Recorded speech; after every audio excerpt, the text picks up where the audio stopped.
Yo, welcome to Hard Pass. I am your host, Jacques Slade. We've got a big show for you today. We're talking my 17-time world champion Los Angeles Lakers, Curry brand hopefully influencing Jordan brand, the week's hottest drops, and of course, this week's Hard Pass. All right, let's start the show with some hot takes.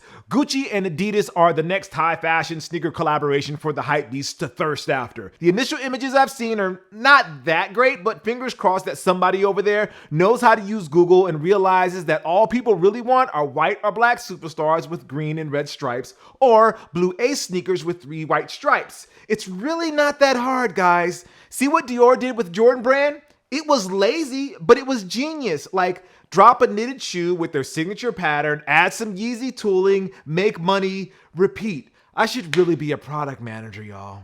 The Air Jordan 6 UNC was unable to make their actual US release date on sneakers because, well, they prematurely dropped their entire stock during a shock drop a few weeks ago. Didn't know sneakers had that kind of problem. Might want to look into that. PJ Tucker, man who we respectfully refuse to call Sneaker King per his wishes, is also back, but for reasons that we actually like, because after pulling off a pair of sneaker heists on Carmelo, he's now coming for Russell Westbrook. It is yet another deep cut in Air Jordan 3 PE that Russ wore at an Oklahoma City Thunder event back in 2017. 4 teams ago. PJ is out here trying to get his Indiana Jones on. Every time he gets a new PE, he probably whispers to himself, that belongs in a museum. Like Indy, except he adds my museum and cackles like a villain. Wait, did we just do a heel turn on PJ for no reason? How very WWE of us. I have to wonder though, where does it end? He's gone after Melo, now he's coming for Russ. He has to get back at Chris Paul for this epic troll, right? Chris Paul's my teammate, one of the best Jordan collections walking on this earth. He didn't have them. We're in the locker room, I show him a picture, CP. He grabs my phone, looks at the picture. I lie to you not. He goes, those are crazy. 1 week flat, he walks in with them on his feet. Wow. He stops, he looks at me, smiles, and keeps walking. Chris Paul, cold, man. Petty and cold is a killer combination, and I love it. John Geiger is back on his again, and well, that's all we really need to say about that. After almost 30 years of labor peace, MLB has canceled a handful of games. In other words, they're back on their again. AEW owner Tony Khan has bought Ring of Honor, the indie wrestling promotion that introduced us to many of the stars of today, like CM Punk, Adam Cole, Bebe, and Bryan Danielson. Surprised we haven't seen an ROH is All Elite meme yet. By the way, I'm still available, AEW. I can be all elite, and I can definitely help spice up that Black History Music Month compilation that you dropped because, well, just know that I can help. UCLA showed off a fire Air Jordan 6 PE as part of their relatively new partnership with Jumpman. It was so good, it got at least one former Bruin in their feelings. Damn, my guess is Shabazz didn't mind it when he was getting free Yeezys from his Adidas days. But I wonder if the newest member of the PBA's San Miguel Beerman gets retroactive J's for being an alum. Allen Iverson has declared an NBA MVP for Ja Morant inevitable. Never pictured AI as being the Thanos type, but I like it.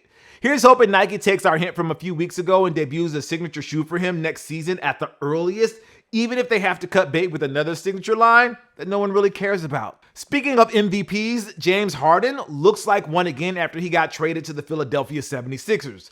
Granted, I was like everybody else and I just felt a little bit icky about the whole thing. But then the beard made this face after watching this year's MVP frontrunner Joel Embiid chug a bottle of water like he was Frank the Tank. It's the best face he's made since the epic side-eye meme from 2015 when Ja Morant was 15 years old.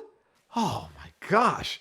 Anyway, before we move on to the next segment, I just want to say a few things about Kyrie Irving and whether or not he should be able to play without restrictions now that it appears that we are getting closer to a lifting of the vaccine mandates in New York. From the start, we respected Kyrie's decision to not play the season because he didn't want to get the vaccine. We didn't agree with his logic or lack thereof for not getting vaxxed, but he laid low, posted the occasional head-scratching IG post, briefly feuded with Nike over the Kyrie Infinity, but that was about it. He came back for road games when his team was a step above Lakers level dumpster fire, and KD was like, hey, little help here, bro. Now, you can take that as going back on his word, which we do a little, but we are also sympathetic to his need to play the game he loves and gets paid to do it. Our understanding of COVID has also changed over the last few months, so we have to take all of this into account. Still prefer that Kyrie get vaxxed, but it's only a matter of time before he gets to play at home too, and you know what? It seems like everybody will get what they want in the end, except Aaron Rodgers. He shouldn't get anything that he wants. All right, so last week, Steph Curry debuted a new signature shoe. No, it's not the Curry 10 Flow. I'm still waiting on my Cookie Monster 9s, by the way, if anybody at Curry brand is listening. Would love to do an unboxing on those, or maybe the record-breaking pair that he wore at Madison Square Garden. That'd be dope too. Anyways, Steph unveiled the Curry 4 Flotro, which is a retro of the Curry 4, an underrated pair in the Curry arsenal in my opinion, but remixed with Flowtech. It's a little weird at first glance because I'm such a fan of the original Curry 4s, but the concept of bringing not too old signature models with newer tech is something that I think I can get behind. It's like a video game that dropped a year and a half ago getting a massive update with mechanics and visuals, cyberpunk. What I'm saying is the Curry 4 Flotro is the ray tracing of sneakers. This is unlike, say, Jordan Brand thinking they could get away with remixing iconic Jordan uppers with Air Force One tooling. Ugh. Fusions were a terrible idea then, they are a terrible idea now. Let's just never do that again, Jordan Brand. Take that idea, throw it in the ocean, or put it on a SpaceX rocket to the moon and never speak of it for as long as we live. But imagine if Jordan Brand pulled a Flotro and brought back classic sneakers with modern day tech. It's something we've been demanding for a while now, but with the Curry Flotro line possibly becoming a thing and the Protro name up in the air as the Kobe estate and Nike have not yet reached an agreement, Jordan Brand should take advantage. By the way, I bet Kobe is up there right now smiling at Steph for continuing the Protro concept. Okay, but back to Jordan Brand. We're not saying Jordan has never done this before. In fact, a big chunk of their business plan is not unlike Diddy at the height of his gratuitous sampling phase. You know, take the hits from the 80s, change it up ever so slightly, and release it as something new. Jordan Brand already makes Jordan 1s with modern day technology. There's the Zoom Jordans, the Gore-Tex J's, and various other examples. They always inch up right to the line of what people really want, but once they get there, they take a step back and change the OGs ever so slightly so we're left wanting more. It's why we get Flyknit Jordan 1s in OG colorways, Fly Ease Jordans in close but not quite OG colorways, patent leather breads, and apparently mids that spell out breads. They're close, and yet they're not close enough. Yes, remastering retros was a great initiative when they finally started listening to consumers complain about the quality of their releases several years ago. But what the people want are retros that look like shoes made in the 80s, but with guts that feel like shoes made in 2022. They want Jordan Protros. Give me a pair of Royal 1s that look exactly like OG Royal 1s, but with lunar insoles. Jordan 3s and 4s with softer padding on the collar. Jordan 11s and 12s with updated Zoom Air. That's it. They don't need to reinvent the wheel. They just need to tinker with it so they feel modern. Get it? Tinker?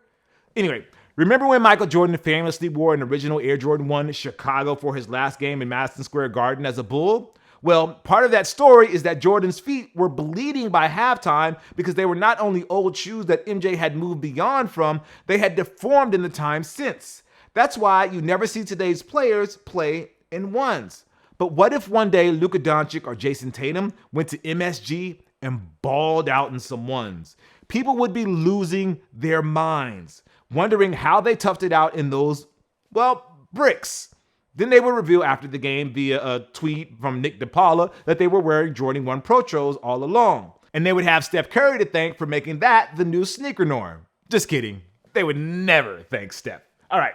It's time for the Heat Check, where we bring you everything that's dropping this week. We have the Nike LeBron 19 Low Fruity Pebbles on the 7th for $160, the women's Air Jordan 8 Mint Foam on the 8th for $200, the Nike Dunk Low Green Paisley for women on the 10th for $100, the Air Jordan 1 Rebellionaire on the 12th for $170, Oscar Rosenberg Nike SB Dunk High Great White Shark on the 12th, and the Reebok Question Mid Blue Toe on the 12th for $150. For the Yeezy of the week, we're going with the Adidas Yeezy 350 V2 Bone. That's on the 11th for $230. According to PPG Paints, Bone White is a light, neutral, yellow white with a slight green undertone. It is a perfect paint color for all the walls of a room. You could pair it with neutrals. And then my pick of the week is the Air Jordan 12 Golf Low Taxi on the 11th. 2 weeks of classic Jordans getting the golf treatment is more than I can handle. Just kidding. Give me all the retros so I can up my top golf game. And when that's done, I would love to see more modern kicks, like say a Nike Golf LeBron or Palmer. Are y'all listening? And then co-writer's pick of the week is the Air Jordan 12 playoffs, which is on the 11th for 210. Wait, how come co-writer goes like? Anyways, as we've talked about more than once on this show before, this is his favorite pair of Jordans ever. It's got a pair of iconic MJ moments with the buzzer beater in Game 1 of the 97 finals and an epic clapback dunk on Dikembe Mutombo. No. And now for a heat check on my 17-time world champion Los Angeles Lakers. Look, it's not great, man. We got reports that Russ is likely on his way out after this season. LeBron appears to be beefing with fans at Staples Center, and it's looking like we are heading to another play-in tournament appearance. And that's only if the team gets their act together these next few weeks.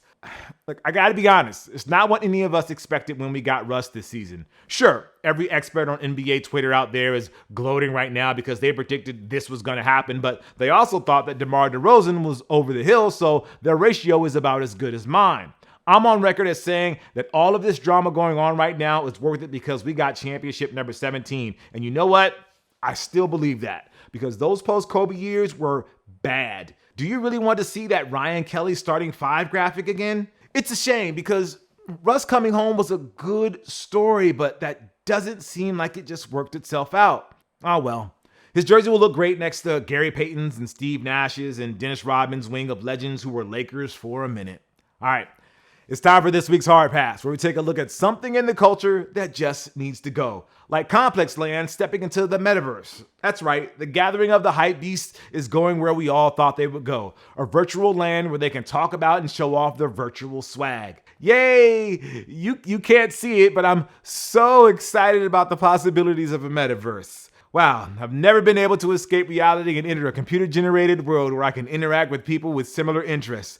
Thanks, Complex. Thanks, Metaverse. You people are breaking new ground. Except you're not. Allow me to read this quote from Gabe Newell from an interview with PC Gamer. Newell is, of course, co-founder and president of Valve Software. You might know the game his company makes like Half-Life, Counter-Strike, Dota, Team Fortress. I could go on. Or you might have heard of Steam, only one of the biggest online game stores in the world. Maybe you were one of the lucky people in the Pacific Northwest who got a Steam Deck for free because Gabe felt like shock dropping some. He's a big deal, and he knows what he's talking about, and he thinks the metaverse is, well, there's a bunch of get-rich-quick schemes around metaverse. Most of the people who are talking about metaverse have absolutely no idea what they're talking about. And they apparently have never played an MMO. They're like, oh, you'll have this customizable avatar. And it's like, well, go into La Nocia in Final Fantasy XIV and tell me that this isn't a solved problem from a decade ago. Not some fabulous thing that you're, inventing. So what are you going to be able to do in Complex Land? Oh, you're going to be able to have a customizable avatar that lets you talk to your friends and shop your favorite brands. Cool. I do that now in NBA 2K22. But Jacques, it's the metaverse, so everything is going to be connected and I can take my persona from one experience to the next. So I can take my favorite Halo Infinite skin, the Nike Dunks I bought in Roblox, turn my bored sneakerhead NFT number 2405823 into a chain and walk around Complex Land, right? No? Wait, so you mean the metaverse is just like any other virtual world but with a fancier name? And there's no way in hell all of these companies would actually work together for longer than a limited time collab? I am shocked, man. Shocked. I made a virtual avatar. I named it after my old AOL Messenger name, 420 Lil Nutsack 024 in Complex Land last year, and I'd like it to stay just in Complex Land. Thank you very much. Goodness gracious, man. It's like these people have never heard of World of Warcraft or Phantasy Star Online. Just put Complex Land in Fortnite for a weekend and you won't have jerks like me crapping on it with this metaverse nonsense. This is not new. None of this is new. If you watched Ready Player One and thought to yourself, I would like to spend all of my days in a virtual world drowning in nostalgia fuel, or even worse, if you're Mark Zuckerberg and thought to yourself, we should do that, you were watching it wrong. The metaverse already exists. It's called the internet. By using a computer or tapping on your phone, you are already participating in the metaverse. When you create an account on Twitter, congrats. You're in the metaverse. Last year's Complex Land was already in the metaverse, whether they said it or not. And to no one's surprise, there are already reports of sexual harassment towards women in Zuckerberg's virtual world. Let's fix our world's problems first before embarking onto new ones. And if you want to relax, hopefully Gabe has a Steam Deck for us. And that's going to do it for the show. Thank you for watching Hard Pass. I am Jacques Slade. I'll see you next week, but not before I leave you with a listener Hard Pass. What's going on, Jacques? This is Achilles. My question is, do you think that Adidas is going to be doing the same thing Nike is as far as straight to consumers? If so, do you think the foot stores, anything like that, are pretty much going to go out of business? That's more of a question than an actual hard pass, but my short answer for that is not right now. But we'll cover that in a future episode. If you would like to possibly be featured in a future episode, call us at 818-493-9325. Leave a short message, your socials if you want, no more than 30 seconds, and you might be featured in a future episode. Also, our prayers and well wishes go out to the people of Ukraine. I'm not going to pretend to be an expert on foreign policy, and the people in the comment sections of a Nice Kicks post about Nike halting online sales to Russia aren't experts either. All I hope for is a resolution to this sooner rather than later. I want to say it'll be a peaceful resolution, but we all know how far we are from that right now. I'll see you next week. Peace.